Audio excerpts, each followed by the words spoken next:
গল্প মনে পড়ে গেল। একসময় একজন ফেরেশতা এসে এক লোককে বলল, আমি তোমার উপর খুশি, তুমি যা চাইবে আমি তোমাকে তাই দেব, তবে একটা শর্ত, যা তুমি চাইবে আমি তোমাকে সব দেব, তবে তোমার প্রতিবেশীকে দেব তার দ্বিগুণ। লোকটা বলল, একটা রোলেক্স ঘড়ি আমার চাই। ফেরেশতা তাকে রোলেক্স ঘড়ি দিয়ে দিল।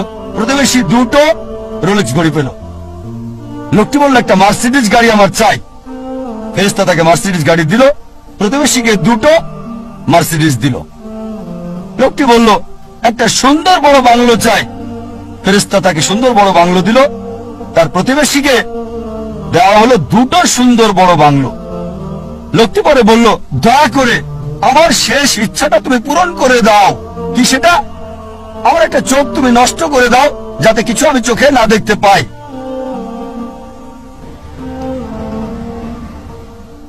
চিন্তা করেন, সে তার নিজের চেয়ে প্রতিবেশীকে নিয়ে বেশি ব্যস্ত। তার জীবন সহজ কিন্তু জটিল সেটা ভাবছে না সে। প্রাচুর্য কি দারিদ্রতা যাই থাকুক, সে বেশি চিন্তিত তার প্রতিবেশীর চেয়ে ভালো জীবন যাপন করা নিয়ে।